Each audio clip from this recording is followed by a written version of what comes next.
บ่าวบางอย่างรู้จักเด้ประเพณีอยู่ประเทศไทยนี่หลังจากมีการแต่งดองผูกแขนกันแล้วเพิ่นก็มีการฟ้อนรำวงแบบนี้อยู่บ่เนาะเจ้าบ่าวเจ้าสาวเพิ่นออกมาฟ้อนรำวงแล้วก็ญาติพี่น้องออกมาฟ้อนรำวงแบบอยู่ในคลิปบ่าวบางนี่บ่เนาะไผรู้จักนี่ก็ช่วยคอมเมนต์ให้บ่าวบางหน่อยเด้อบ่าวบางอยากรู้จักประเพณีทางพุ้นว่าเป็นจั่งใดแน่เนาะหลังจากที่เพิ่นนั้น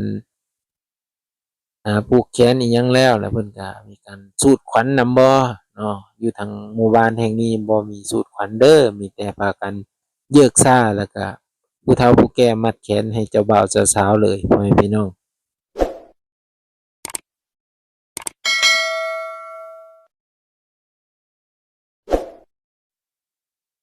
มื้อนี้ก็มาบ้างเก็บเอาภาพบรรยากาศคู่บ่าวสาวเนาะทางอ้ายเพิ่นนี่แหละทางอ้ายเพิ่นได้สร้างครอบสร้างครัวใหม่พ่อแม่พี่น้องเอ้ยเนาะอยู่ทาง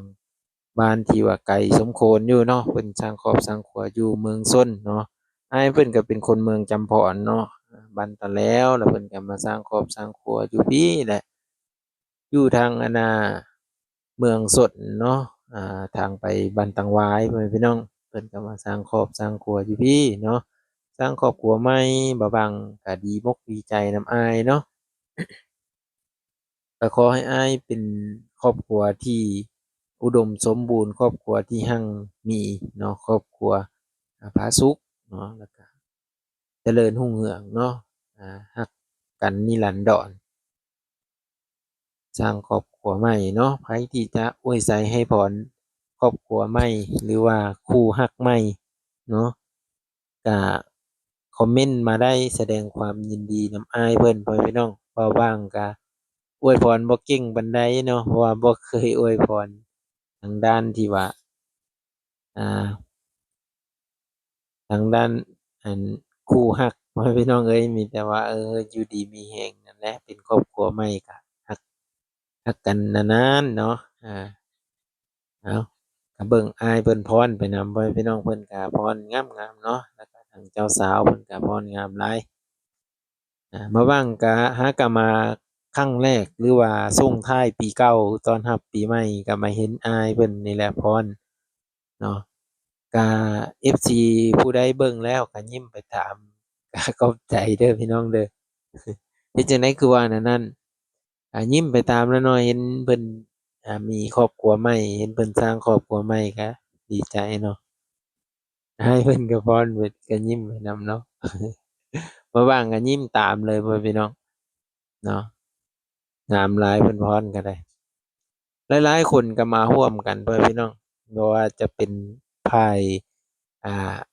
เจ้าบ่าวเนาะก็มาเต็มรถพู้นใดหนึ่งพู้นแหละเพราะว่าทางเป็นฝ่ายเจ้าสาวก็โอ้ยเต็มที่คือกันเด้พ่อแม่พี่น้องหลายคู่หลายคนคือกัน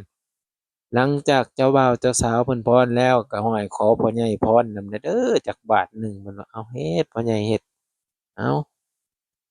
พ่อใหญ่เพิ่นก็พรดีดีพ่อแม่พี่น้องเอ้ยเนาะก็ตามจังหวะเสียงรำเสียงเพลงนั่นแหละเนาะ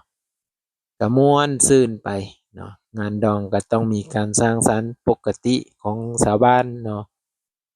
บางบางเห็นเพิ่นพรบางบางก็ลักยิ้มอยู่ผู้เดียวเด้อเพราะว่าบ่เคยเห็นเนาะแต่กี้ก็อยู่แต่ในวัดในว่าก็บ่เคยเห็นคนพรแบบนี้จักเทื่อนะ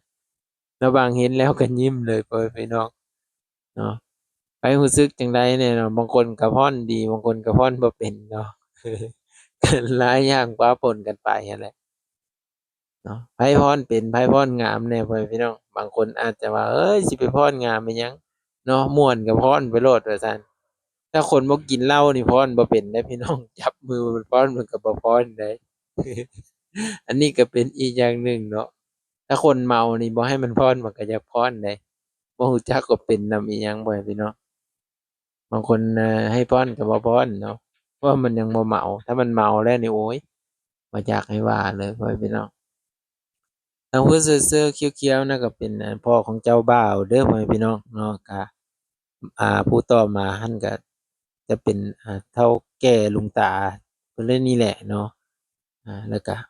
คนในบ้านเพิ่นนี่ก็หลายสมควรเพิ่นมาช่วยงานดองมาว่างก็ได้ไปถ่ายเอาบรรยากาศอยู่เนาะ FC ทุกคน ที่ว่ามารับชมเบิ่งอะนะเป็นงานดองที่ว่าอยู่เขตชนบทนี่หาเบิ่งได้ยากก็ว่าได้เพราะว่าความสามัคคีเพิ่นนี่มีหลายแห่งพ่อแม่พี่น้องบ่ว่าจะเป็นการเฮ็ดอยู่เฮ็ดกินและก็คือกันกับการฟ้อนรำวงสามัคคีนี่ก็เพิ่นก็จัดฮอบให้แล้วก็เอามาฟ้อนนำกันบ่ว่าจะเป็นฝ่ายเจ้าบ่าวแล้วก็ฝ่ายเจ้าสาวเนาะออกมาฟ้อนทางเฒ่าแก่เนาะอันนี้เป็นฮอบของเฒ่าแก่ฮอบของเจ้าสาวน่ะเพิ่นได้จัดไปแล้วเนาะเปิดปฐมฤกษ์เลยเนาะอ่าแล้วก็ต่อมานี่ก็จะเป็นฝ่ายเฒ่าแก่ หรือว่าญาติพี่น้องผู้ที่มาร่วมในงานดองเอาเฮ็ดแม่ใหญ่เฮ็ดเพิ่นว่าเอาฟ้อนอ้าวผู้นี้เสื้อขาวๆธงขาวนี่น่าจะเป็นดองของอันผู้เสื้อขาวคือกันเนาะดองกับดองฟ้อนไปนำกันอันนี้ก็แม่เจ้าบ่าวกับแม่เจ้าสาวบ่น่าจะแม่นไปผู้ย่างก้อนเสื้อขาวผายธงอันน่าจะเป็นแม่เจ้าสาวเนาะแล้วก็ผู้อันเสื้อขาวแม่ป้าหั้นก็จะเป็นแม่เจ้าบ่าวเด้อ พรระวงสามัคคีไปแล้วก็เป็นจังได๋แหน่ FC ทุกคนเพิ่นก็จะมุ่งพากังแบบนี้เลยเห็นบ่พ่อแม่พี่น้องเห็นอยู่บ่เห็นงานดองอยู่บ่งานดองที่ชนบทอาฟ้อนระวงสามัคคีย้อนยุคสุดยอดมาก FC ทุกคนนะบ่าวบางเห็นแล้วก็ยิ้มตามเลยนะครับมีใครสนใจอยากมาฟ้อนรำวงบ้างนะครับรำวงย้อนยุคอ้าวเฮ็ดยวกๆก็ตามนั้นเลยพ่อแม่พี่น้องเนาะเพิ่นก็ฟ้อนรำวงสามัคคีกันเนาะหลังจากจบพิธีนี้แล้วเพิ่นจะเฮ็ดอิหยังแหน่ก็บ่ว่างก็บางช่วงบางตอนบ่ว่างก็บ่ได้ถ่ายให้เบิ่งเนาะแต่ว่าตัวนี้จะเป็นการถ่ายบรรยากาศในงานดองตอนที่เพิ่นฟ้อนรำวงเนาะงานดองทุกงานดองอยู่เขตชนบทนี่เพิ่นจะมีการฟ้อนรำวงเด้อพ่อแม่พี่น้อง แล้วก็อยู่หมู่บ้านแห่งนี้จะแตกต่างไปอีกอย่างหนึ่งก็คือตอนที่เพิ่นผูกแขนน่ะเพิ่นบ่ได้ใส่หมอพรนะพ่อแม่พี่น้องเพิ่นจะพากันเฒ่าแก่เข้ามาแล้วก็ว่าผูกแขนแล้วก็ให้อยู่ดีมีแรงบุญคำนำสู่ให้สร้างครอบครัวลุกปุ๊กขึ้นเป็นครอบครัวรั่งครอบครัวมีนะคะเพิ่นก็ว่าซ่าๆแล้วก็มัดแขนเลย จะแตกต่างกันไปเนาะแต่ละบ้านแต่ละเขตบ้านใดเป็นแหน่เนาะหรือว่าอยู่ประเทศไทยก็เป็น